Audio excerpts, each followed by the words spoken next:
कारगिल युद्ध में जो शहीद हो गए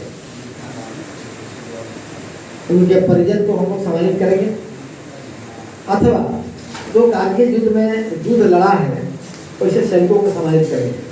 यही योजना है आज हम लोगों को। कारगिल युद्ध में जो शहीद हो गए उनके परिजन को, अथवा जो कारगिल युद्ध में लड़ाई लड़ी, युद्ध लड़ा कारगिल युद्ध, वैसे सैनिकों को सम्मानित करने की योजना है। यह हम लोग इस कार्यक्रम को हम लोग करेंगे। और अंत में शाम को पूर्व सैनिक संघ द्वारा निकाले गए कैंडल मार्च में हम सभी लोगों को शामिल होना है और उसमें रमेश चौक और शिवशंकर गुप्ता उनकी प्रतिमा स्थल पर जाके माल्यार्पण करना है। वहाँ जगपति कुमार हैं, उनको भी माल्यार्पण करना है। और उसके बाद सैनिक संघ द्वारा एक छोटा सा कार्यक्रम भी आयोजित है, उसमें हम सभी लोगों को भाग लेना है। जो दुश्मन के हौसले तोड़कर आया वो भारत का सैनिक महान, कारगिल से जिसने दुश्मन को भगाया वही भारत का फौजी जवान। खबर बिहार के औरंगाबाद से। खबर कारगिल विजय दिवस पर आज बिहार के औरंगाबाद के संस्कृत महाविद्यालय में आज कारगिल दिवस का विजयोत्सव मनाया गया। और इसमें आपको बताते चले कि वैसे सैनिक जिन्होंने कारगिल युद्ध में हमारी सीमाओं की रक्षा के लिए दुश्मन के साथ लोहा लेते हुए अपने प्राणों की आहुति दी और देश की सीमाओं को सुरक्षित रखा, आज इसी में आज वीर सपूतों के लिए यह कार्यक्रम रखा गया है। आज इसी क्रम में जन विकास केंद्र और जनेश्वर विकास केंद्र की तरफ से आज यह कार्यक्रम रखा गया, जिसमें सिद्धेश्वर विद्यार्थी, कविता विद्यार्थी और रामजी सिंह ने इस कार्यक्रम को आगे बढ़कर हिस्सा लिया और सभी वीर सैनिकों को इसमें सम्मानित किया। और सेना इसमें आज कार्यक्रम की शुरुआत जो है सबसे पहले दीप प्रज्वलित कर किया गया। इसके बाद इस कार्यक्रम में जनेश्वर विकास केंद्र के सिद्धेश्वर विद्यार्थी ने शहीद सैनिकों को सम्मानित किया। सम्मानित होने वाले सैनिकों में नंदलाल गुप्ता, स्वर्गीय शहीद शिव दयाल गुप्ता, स्वर्गीय प्रमोद कुमार चंद्रमा सिंह, शहीद राजेंद्र भगत वाइफ ऑफ रजनी कुंवर, शहीद सिंह वाइफ ऑफ हीरा कुंवर, शहीद जितेंद्र कुमार मदर ऑफ दुलारे देवी, शहीद शांति कुंवर। उसी प्रकार सूबेदार प्रेम सिंह जो उस युद्ध में कारगिल युद्ध में लड़े, स्वर्गीय सूबेदार मेजर दिलीप सिंह, लांस नायक सूबेदार कुमार, सिपाही पप्पू कुमार सिंह, हवलदार आरपी सिंह, मिथिलेश कुमार और डॉक्टर शहीद captain Shivshankar Sharma, father of Ramesh Kumar Singh, वरीय अधिवक्ता को सम्मानित किया गया। और इस कार्यक्रम में जन विकास केंद्र और जनेश्वर विकास केंद्र ने संयुक्त रूप से जो है इस कार्यक्रम को लगातार काफ़ी दिनों से जो है हर एक साल करने के लिए एक यहाँ संकल्प लिया। और इस कार्यक्रम में सिद्धेश्वर विद्यार्थी जो कि मंच का संचालन कर रहे थे और इस की अध्यक्षता जो है सूरजपत सिंह ने की। कार्यक्रम में रामभजन बाबू, लवकुश सिंह, रामकिशोर बाबू, रामानुज पांडे, शिवनारायण सिंह, सुरेंद्र मिश्र, जयनंदन पांडे, कुटुंबा प्रमुख धर्मेंद्र कुमार, अधिवक्ता संजय सिंह आदि काफ़ी संख्या में लोग, सामाजिक कार्यकर्ता, अधिवक्तागण इसमें मौजूद रहे। इस कार्यक्रम में सबसे बड़ा चीज़ हुआ कि शहीदों को सम्मान देने का एक होड़ लगा हुआ था और सभी लोग जो है उनको बहुत ही एक मजबूती के साथ इस कार्यक्रम को देख रहे थे और सभी लोग की आंखें इस कार्यक्रम में नम थी जब सभी को यहाँ पुरस्कृत किया जा रहा था, सम्मानित किया जा रहा था और कारगिल युद्ध में शहीदों के परिजनों और सैनिकों की वीर गाथा को बताया गया। और शाम में कैंडल मार्च का एक नज़ारा किया गया और कैंडल मार्च में दर्शाया गया कि शहीदों के प्रति जो इनका समर्पण है उस चीज़ को दिखाया गया।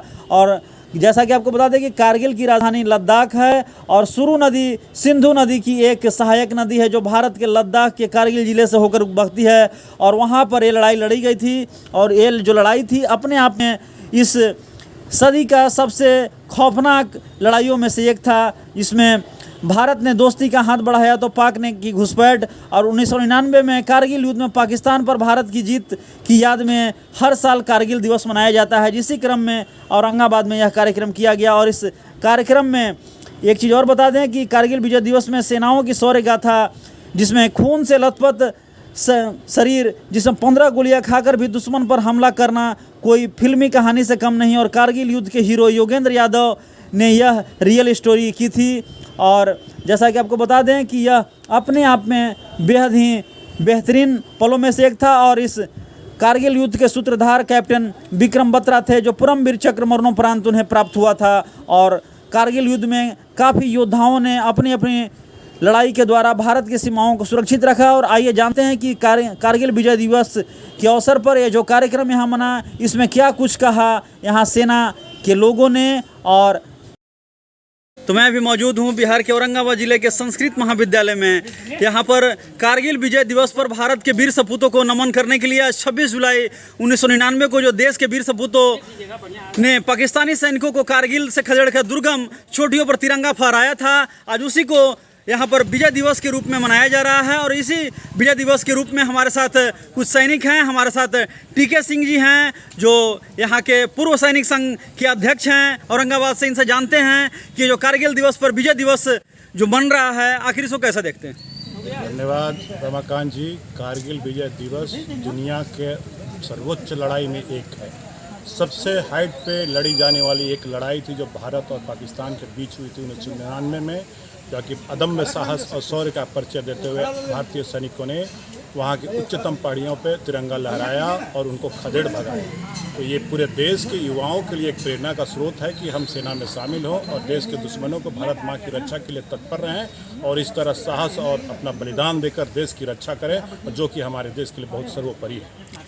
कारगिल शहीदों को जो आज यहाँ सम्मानित करने का दौर चल रहा है, और ये पूरे देश में इस प्रकार का दौर है, और इसमें औरंगाबाद भी अपना जो है कहीं ना कहीं परचम लहराए हुए है और सम्मानित कर कर यह जो है सैनिकों को एक सम्मान में बढ़ाना चाहता है। इस पर क्या कहेंगे। मैं बहुत बहुत धन्यवाद देता हूँ औरंगाबाद का एक गैर राजनीतिक संगठन जिसका नाम है जनेश्वर विकास केंद्र। यह केंद्र हमेशा सैनिकों को सम्मान देने का काम करती है और सैनिकों को वीर गाथा को याद करने का प्रयास करती है, और सैनिकों को ये लोग अपना सर्वोच्च मान के इनको याद करते हैं। इनके लिए बहुत बहुत धन्यवाद देता हूं सिविलियन ऐसे संस्थाओं को और ऐसे सभी संस्थाओं को धन्यवाद देता हूं जो सैनिकों को इस प्रकार सम्मान और याद करते हैं। चूँकि कारगिल की लड़ाई तो आपने अपनी आंखों से देखी है, तो कुछ उसका वृतांत बताइए, चूँकि आप एयरफोर्स में भी रहे हैं। मैं चूँकि एयरफोर्स में रहा था और कारगिल की लड़ाई में एयरफोर्स का अहम भूमिका थी और ऑपरेशन सफ़ेद सागर के रूप में हम अपनी भूमिका निभाए थे। चूँकि मैं कारगिल में मिराज में ही था, उस समय अपना पोस्टिंग उसी में था, और आप जानते हो कि मिराज 2000 ही कारगिल में बमबारी करके ऊपर से उनको हटाया और बाकी पीछे से हमारी आर्मी जाके वहाँ पे झंडा फहराया। तो एयरफोर्स की भूमिका बहुत महत्वपूर्ण रही है। क्या लगता है ये जो कारगिल विजय दिवस यहाँ मन रहा है, तो कारगिल विजय दिवस में काफ़ी यहाँ लोग जो हैं यहाँ सम्मानित हुए, कैसा लग रहा है। बहुत अच्छा लग रहा है, देख करके बहुत अच्छा लगा। और इस तरह से जो है कि कार्रवाई बराबर होते रहना चाहिए, और औरंगाबाद के लिए तो बहुत ही अहम चीज़ है। जिसको जनेश्वर विकास केंद्र के सचिव श्री सिद्धेश्वर विद्यार्थी जी ने इसको सफलीभूत बनाया, और हम लोग सैनिक सारे मिल करके इसमें हम लोग भाग लिए, जिससे अच्छा महसूस हो रहा है, खुशी हो रही है। आपने भी काफ़ी जो लड़ाइयाँ देखी है, और कारगिल की लड़ाई जो है अपने आप में काफ़ी उसमें से अद्भुत था, तो उसमें क्या कुछ आपने पाया और क्या कुछ खोया। हम कारगिल लड़ाई में लद्दाख में पोस्टिंग में थे, जब हमारी टीम को तोलोलुंग पहाड़ी जीतने के लिए एक टास्क मिला, जिसके कमांडर कैप्टन मनोज कुमार पांडे जी थे।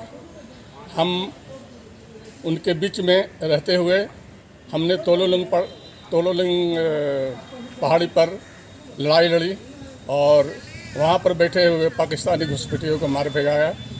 वो लड़ाई एक दुर्गम स्थान पर लड़ी जा रही थी, जो 18,000 फीट से भी ऊपर ज़्यादा ऊंचाई पर है, जहाँ पर सीधे चढ़ाई 90 डिग्री चढ़ करके हम लोग जो है कि तोलोलुंग पहाड़ी पर लड़ाई लड़ी और वहाँ से दुश्मन को खदेड़ भगाया।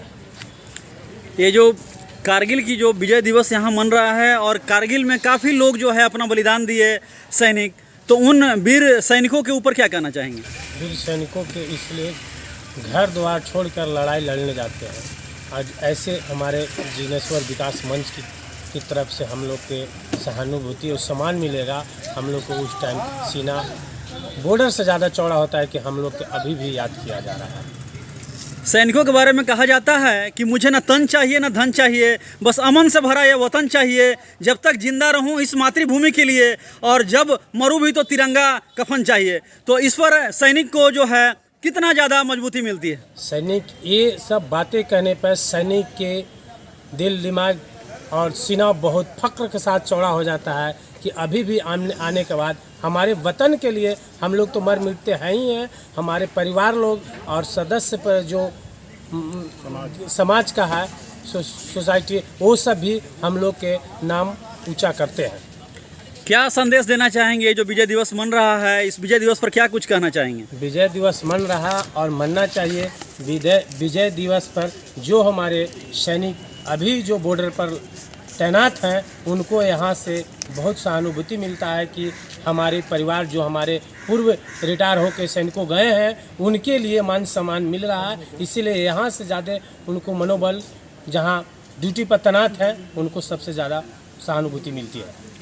करगिल दिवस में जो है आप लोग शाम को कैंडल मार्च भी करने वाले हैं, तो कैंडल मार्च जो होगा वो अपने आप में क्या जिले को संदेश देगा? कैंडल मार्च होगा जिले को ये संदेश देगा कि हमारे 26 जुलाई के जो शहीद हुए थे सैनिकों, उनके उपलक्ष्य पर हम लोग यहाँ अपना शहीद स्मारक स्थल कर्मा रोड से लेकर रमेश चौक होते हुए कारगिल चौक शहीद शिव शंकर प्रसाद गुप्ता पर हम लोग उनके माला अर्पण कर और सहानुभूति देंगे।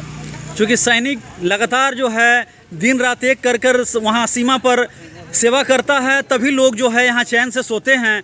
और सैनिकों के बारे में जो बातें हैं वो काफ़ी लोग जो है अनेकों तरह के यहाँ बात करते हैं। वो कितना हद तक जो है वो समाज को और सैनिकों को मजबूती देगा? सैनिकों को तो बहुत, वो जो ऐसे बातें बोलते हैं, अभी तत्काल में मणिपुर घटना घटा, ये सब सैनिकों का मनोबल तोड़ता है। जो खास करके बॉर्डर पर रह रहे हैं, वो सोचते हैं हम लोग देश के तो बचा पाते हैं, मगर परिवार को अपने नहीं बचा पाते हैं, परिवार को सुरक्षा नहीं दे पाते हैं। तो क्या आप लोग इसी प्रकार का जो कारगिल दिवस है, कारगिल दिवस के रूप में वीर शहीदों को लगातार श्रद्धांजलि हो, या जो विजय दिवस का जो कार्यक्रम लगातार करते रहेंगे? बिल्कुल करते रहेंगे, जब तक रहेंगे, जब तक करते रहेंगे। इससे बढ़ चढ़ कर करेंगे, क्योंकि हमारे अभी भी सैनिक हैं जो घर में हैं, उनको अभी पता नहीं चला हुआ है। उनको घर घर गांव-गांव से बुलाकर और मजबूती प्रदान करेंगे। कारगिल विजय दिवस में आज आप लोग जो शामिल हुए, और सभी को जो है यहाँ जो शहीद सैनिक हैं उनको यहाँ पर सम्मानित किया गया, और साथ में सम्मानित करने के साथ साथ एक संदेश भी दिया गया। इस पर क्या कहेंगे? आज का जो समय था 26 जुलाई 2023 का, 1999 में 26 जुलाई 2023 को जो विजय हम लोग किए थे, फतह किए थे अपने पूरे सीमाएं पर, जितना आतंकवादी और पाकिस्तान प्रायोजित उसकी सेना वहां पे हमारे क्षेत्र को कवर कर लिए थे, उसके ऊपर हम लोग विजय पा करके और कारगिल विजय दिवस आज तक मनाते आ रहे हैं सेम डेज में। कैसा मुश्किल समय था? तो उस समय का माहौल, उस समय की स्थिति पूरे देश को अवगत था। पूरे देश मतलब उस समय की सेना को पूजाता था, जहाँ सेना जाती थी उसको लोग पूजते थे, लगता था कि हाँ कोई सेना हमारा रक्षा के लिए आया हुआ है। संसाधन पर्याप्त थी उस समय का संसाधन? 99 के समय तक हमारे देश की संसाधन लगभग ठीक हो चुकी थी। उसके पहले का स्थिति बहुत पुअर था। हालांकि फिर भी जो ज़रूरत था, जो इक्विपमेंट हमारे पास था, उसी से लड़ाई लड़ना पड़ा। और भी इम्प्रूवमेंट की उस समय तक ज़रूरत थी हमारी। आपने जो बहुत ज्वलंत उसमें से सीन देखा, उसमें क्या कुछ देखा? उसका तो सोच करके ही आज समय जो हम लोग ऑनलाइन ऑन स्पॉट देखे हुए चीज़ है, जो हमारे सेना के जवान का 100 आया करता था, उस सेना के जवान को 100 को अपने, और वैसे जवान जिसकी उम्र मुश्किल से 18 साल 19 साल, किसी का शादी होकर के आया हुआ है, किसी के बच्चा पेट में है, किसी का शादी ठीक हो रखा है, वैसे जवान का शहीद पार्थिव शरीर आता था, और हम लोग कंधा दे कर उनको गाड़ी में डालते थे उनके घर तक पहुंचाने। कभी डर नहीं लगा? डर किस बात का? हम लोग देश सेवा करने के लिए, किसी गोली से या ये जन्म ही हुआ था देश सेवा के लिए। और केवल डर कहाँ लगता है? मौत से। और जब मौत से हम लोग समझौता कर लेते हैं तो डर का कोई सवाल ही नहीं होता। चलिए, क्या नाम हुआ आपका? हमारा नाम जितेंद्र कुमार सिंह। आज कारगिल विजय दिवस के रूप में जो आज हम लोग यहाँ मना रहे हैं, और इसमें औरंगाबाद का भी जो जवान है वो शहीद हुए हैं और उनको भी सम्मानित किया गया, तो कैसा क्षण है? वो क्षण तो बहुत अच्छा, जिस घर में जिसका लड़का ये हुआ उसके लिए तो बहुत दर्द और एक का विषय है। आज भी उस चीज़ का आदमी ध्यान उतना नहीं देता है, कहता है कि सैनिक सैनिक सैनिक, लेकिन सैनिक के ऊपर तो कोई खास ध्यान दिया नहीं जाता है। किस विभाग में थे आप? हम सैनिक में EME के अंदर थे, और जिस टाइम पर चला था ऑपरेशन उस टाइम पर हम मिसामारी में 621 EME बटालियन के अंदर पोस्टेड थे। 108 के अंदर रांची का मेहता साहब की कैजुअल्टी होने के बाद हमें 24 आवर्स के अंदर वहाँ के लिए हमें डिस्पैच किया गया था। कैसा अनुभव रहा उस टाइम का तो अनुभव बहुत खुशी और ये था कि हम लड़ाई लड़ने के लिए जा रहे हैं और हम फतेह पाएंगे। सैनिक और गए वहाँ फतेह पाए। हमारे बोफर्स यदि यूनिट बोफर्स इक्विपमेंट नहीं होती उस टाइम पर हमारे पास, तो बहुत ज़्यादा नुकसान, कैजुअल्टी बहुत ज़्यादा होती। सैनिक लगातार जो है कफन बांधकर तैयार रहते हैं और सरकार भी जो है लगातार उनके पीछे लगी रहती है, तो सैनिकों को मुंहतोड़ जवाब देने में क्या कुछ संसाधन कम पड़ गया? उस टाइम पर कोई संसाधन कम नहीं था। उस टाइम पर हमारे पास सफिशिएंट मात्रा में हर चीज़, खाना, राशन और हथियार, अम्युनिशन, जो भी मेडिसिन, सब एकदम सब्स्टिट्यूट मात्रा वहाँ पहुँचती थी। कोई का स्थिति, हाँ, लेकिन दुश्मन हमारे से हाइट पर थे, इसलिए थोड़ा सा दिक्कत। तो उस लड़ाई में कैजुअल्टी ज़्यादा हुई? नहीं, ज़्यादा पाकिस्तान को ही, हमारी भी कैजुअल्टी हुई शुरुआत में जो हो गया। हाँ, लेकिन जब ये चीज़ क्या है, सबसे ज़्यादा कैजुअल्टी उनकी हुई। अगर एयरफोर्स नहीं आता तो लड़ाई और कितना दिन बढ़ती? और लंबा खींच सकता था, और ज़्यादा खींचती, इस बात को मानते हैं? क्योंकि हाइट पर होने के कारण वो लोग जो है ज़्यादा मजबूत दिख रहे थे। ज़्यादा मजबूत दिख रहे थे। उसका GR जो है, उसका ग्रिड रेफरेंस हमको एक्यूरेट ग्रिड रेफरेंस, अगर किसी गन को एक्यूरेट फायर करना है तो उसका रेफरेंस एक्यूरेट होना चाहिए, वो हमें एयरफोर्स के द्वारा मिलता है। जो वहाँ सामानें यूज हो रही थी, जो भी बंदूकें यूज हो रही थी, तोपें यूज हो रही थी, वो कितना हद तक दुश्मन के लिए वो कारगर था, दुश्मन को मारने के लिए? 100% ठीक था। 100% बोफोर्स बहुत ही कारगर बोफोर्स उस टाइम पर ये साबित हुई। तो कारगिल में जो लोग शहीद हुए, तो उनको लिए आज जो है सब लोग सम्मानित करने के लिए जगह जगह पूरे देश में कार्यक्रम के द्वारा जो है उन्हें सम्मानित कर रहे हैं, तो ये कैसा क्षण लगता है? बहुत अच्छा क्षण लगता है, बहुत लगता है कि इस प्रकार का कार्यक्रम होना चाहिए। और सर, जो हथियार की बात है, हथियार से ज़्यादा इस युद्ध में जोश का काम था, क्योंकि हमें सिर्फ सीधी पहाड़ी पर चढ़ना था, उसमें हथियार हमारा कोई काम नहीं करने वाला था। क्या कहेंगे आप उस लड़ाई के बारे में? कुछ महत्वपूर्ण क्षण बताइए। वहाँ पर हमारी ही डिवीज़न में वहाँ पर लड़ाई हुई थी। हम 1998 फरवरी से वहाँ पोस्टेड थे।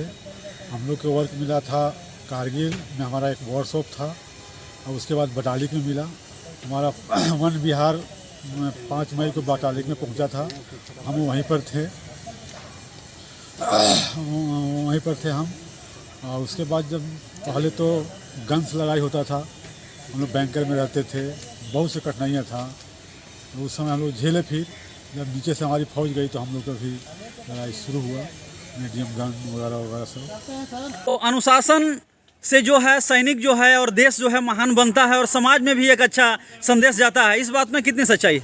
बहुत सच्चाई है। अनुशासन एक प्रतीक बताता है कि अनुशासन, हम लोग सैनिक अनुशासन से बाहर होकर काम नहीं करते हैं। जो हम लोग के लिए लागू है या हम लोग के हित में वही करते हैं। और सैनिकों लोग अगर कोई दूसरा कोई हम लोग पर अति या आक्रमण करने की कोशिश करता है तो हम लोग उसको कतई बर्दाश्त नहीं कर सकते। चलिए, बहुत बहुत धन्यवाद। ये थे हमारे साथ कुछ यहाँ सैनिकगण जो यहाँ पर कारगिल विजय दिवस के रूप में जो यहाँ पर सम्मानित होने के बाद जो है बातचीत के दौरान कुछ बता रहे थे। तो मैं इनके हौसले के बारे में क्या बताऊं, उनके हौसले का भुगतान क्या करेगा कोई? उनकी शहादत का जो कर्ज है वो देश पर उधार रहेगा, क्योंकि आप और हम इसलिए खुशहाल हैं क्योंकि सीमा पर सैनिक जो है शहादत देने के लिए लगातार तैयार है। और आज इसी बात को लेकर के आज कारगिल दिवस में सभी को सम्मानित किया गया और एक समाज में जो है बेहतरीन संदेश जाएगा। और इसी संदेश के बल पर आज तमाम जो भी सैनिक हैं जो देश में हैं और देश के बाहर भी जो हैं लगातार जो है रक्षा कर रहे हैं, उन्हें काफ़ी मजबूती मिलेगी। और इस प्रकार का जो कार्यक्रम है लगातार होते रहना चाहिए। धन्यवाद।